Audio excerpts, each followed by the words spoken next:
in a deed in lieu of foreclosure, it may or may not be usable in all states and all circumstances. But imagine if the original seller, if the buyer defaults, but what if the buyer over encumbered the property? What if they made it as a security because they had title for another loan or a private loan, especially if it's an investor who then somehow over encumbers the property because people don't care to do title searches before they do private loans.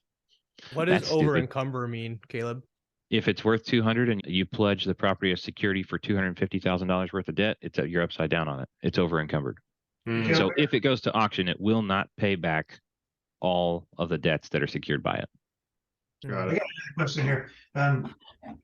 You're recording it, but can you give us that recording, or can you enable recording so I can record on my computer? Yeah, I'll give you the recording. Do you mind if I post this on YouTube if I have good commentary? Absolutely, for sure. Okay. Absolutely. So over encumbrance is a problem, and I've seen people do it. I've seen people take private money loans and they're like, "Oh, I got a property I can secure it with," and they owe 95% on the property, and then they want another $50,000 loan when there's $10,000 worth of equity. And if it goes to auction, it's not selling for ARV; it's selling for a discount. So that's why banks want 20% down, because if it goes to auction, hey, I'm not losing money, if they have to foreclose. So over encumbering a property is definitely a problem, and somebody could do that. And if you quit claim it back to somebody after doing that, you could do a real douchebag move, and then they'd be taking over the property subject to debts that they may not be able to pay. And then it gets foreclosed on them instead. And then they have a foreclosure on their record. So I don't recommend a deed in lieu of foreclosure unless you absolutely have to get pushed to that stage to make it happen. Usually it's a credibility issue. Or you've jumped the gun. So there's so many ways to get here where the deed in lieu of foreclosure is not the solution. Generally, people jump the gun and they jump to creative before they've gone through cash, realtor, and keeping it. And I've got a whole video on that. You need to aggressively disqualify cash. If cash is a solution, go cash. Cash, cash, cash. Terms is last. If cash doesn't work for them and they say so, not you, realtor. What's wrong with using a realtor and putting it on the MLS? If they have a good reason, fine, go ahead, move on to keeping it. Why don't you keep it? Is there something keeping you from doing that? Why don't you become a landlord? Whatever. They have to give you a reason why all of those don't work before I go creative. I've wasted many hours not doing that. And once I learned to do that, I realized that most conversations are not creative deals. So Caleb, because if they still want to sell after all three of those things, now they're asking you to buy it instead of you asking to buy it. Yeah, our main strategy is because yeah, you're right. I know I get what you're coming from there, man. Yeah, we're going after low equity on market is what we're. Yeah, we're going after like creative only.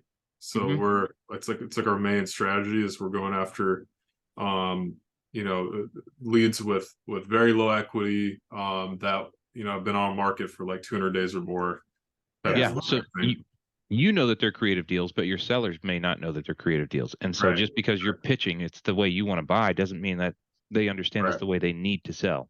Right, exactly. And you'll have stuff fall apart all the time. And if you're pitching deed in lieu of foreclosure as a way to get them across the line to convince them that it's okay to sell that way, that's like the wrong way to do it. That's right. Right. Okay, got it. They need to be convinced that cash doesn't work, that realtor doesn't work, and that should be pretty easy to do in this situation. If you're targeting that type of lead, and then keeping it doesn't work, right? They need to want to sell and or to need to sell. And if that's true, and all those three things don't work, now you can say, look, here's how I can buy it. I can offer these terms. If you're not offering them a deed in lieu of foreclosure, what security are you giving them? It's just they can foreclose. If you give them a promissory note and a deed of trust, they can foreclose just like any bank. Right. That's a multi-month process with no. It can be so in judicial foreclosure states, it's worse. It's longer. It's more expensive. Then again, on a wrap buyer, who and if you're planning on wrapping, then you can't. The problem with deed in lieu of foreclosure is if you buy A to B and you promise a deed in lieu and you sign that quitclaim back to the person, and then you subsequently sell the property, your deed is no longer valid. You pre-signed something that's no longer valid because you don't have authority to sign it over. Right. And you're going to get into title conflicts because technically, it was signed first, but and that would be a problem when you go to the title company to sell subsequently down the line. They're going to be asking for anything that they should know about the property. Oh, well, I signed a deed in lieu of foreclosure. Okay, we're going to have you release that or cancel that. They wouldn't provide title insurance for that if they know that you've pre-signed something back to somebody else. So if we do end up signing with it, in the case that we do, and we buy the house with a deed of lieu and foreclosure in place, and then we sell on a wrap, is there any way to bridge that? What is the option in that situation? Sell it on a land contract or contract for deed. That way you still retain title. Got it. And you can keep that as an effective document. Okay. So you can't stack deeds in lieu of foreclosure. We buy, we give the seller a deed of foreclosure. Okay. We sell it on a wrap and give them a deed in lieu of foreclosure. That doesn't work. Well, so essentially, so here's what I'm getting at. So here's what I'm understanding. So we shouldn't even be including the deed in lieu at first. So it's like I mean, I get that. So it's like, so that we're just gonna have to like adjust our sales approach here. So that if that's a bad strategy, well, hey, that's good to know. So we're just getting started in our journey here. So and what I found is there's plenty of title companies and attorneys who will not close a file that has a deed in lieu of foreclosure. yeah, it's and good then to know. That would be bad. If you know that, yeah. Got it. You guys help us choose the title company for working with you. I mean, people that you like to work with, or how does that work? We've got a national directory. Are you guys in sub 2? Yeah. Yeah, you got access to a spreadsheet. We've got just go there. creative friendly title company list. It's mostly nationwide. There's a few states we don't have anything. Got it.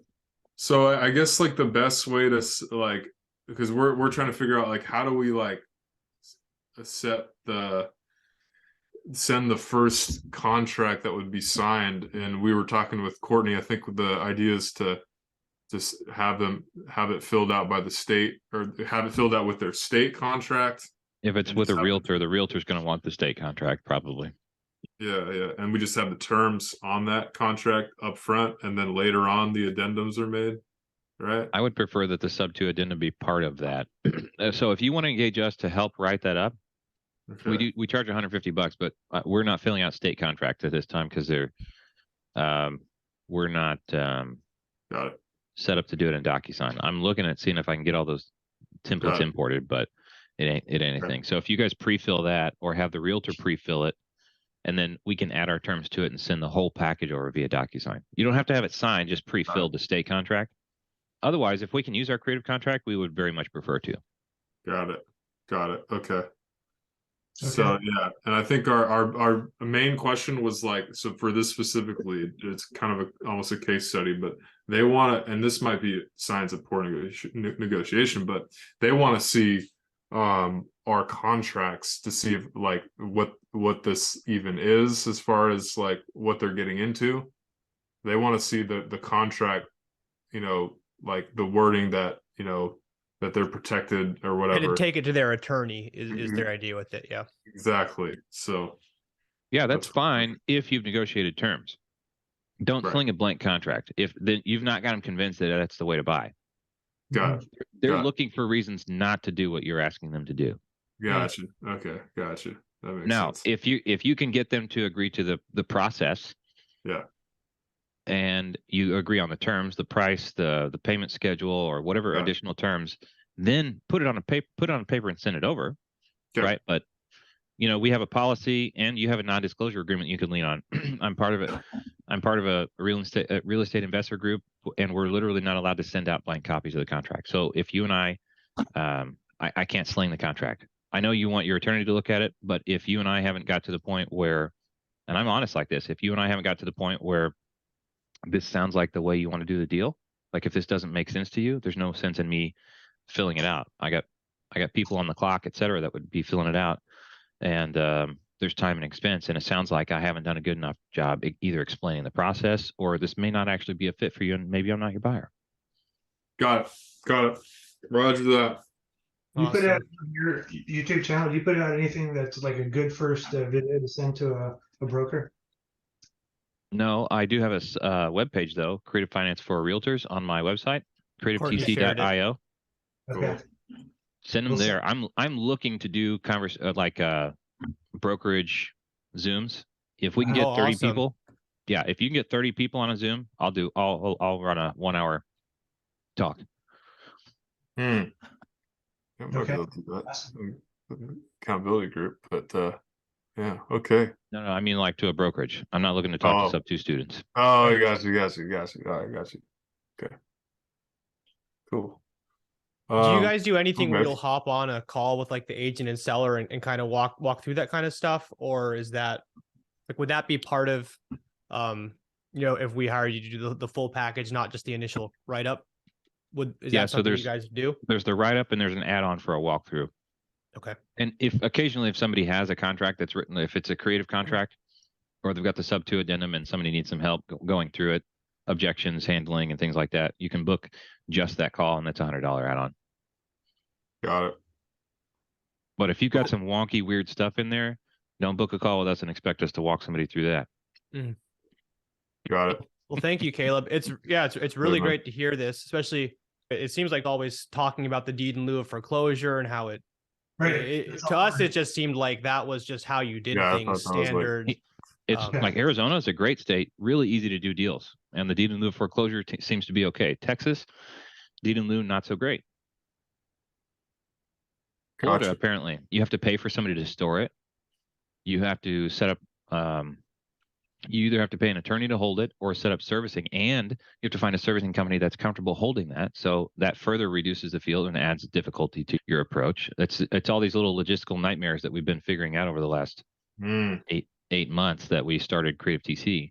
No, that's why we should choose one market to start with. But so one question I had for you, Caleb, I think I saw in one of your videos that it's better to have very low equity or very high equity, to do For these sub 2.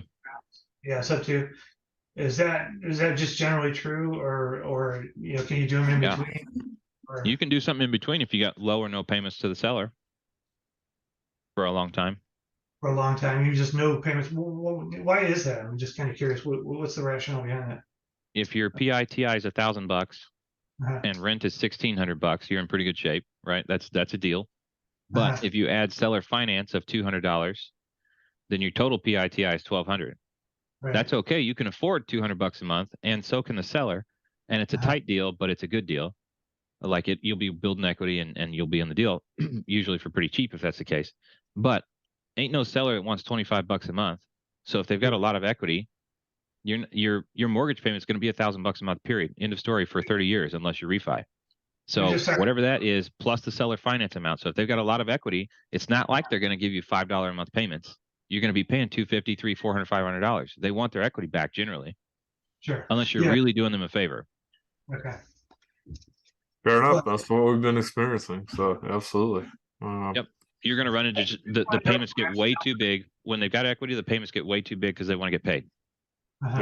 Yep. Caleb, one reason we were focusing on wraps is it's a lot easier, assuming you can dispo the wrap, it's a lot easier to cash flow on the wrap since you don't have to pay for, property taxes and, you're upmarking it to the end buyer. They're bringing in a down payment, etc.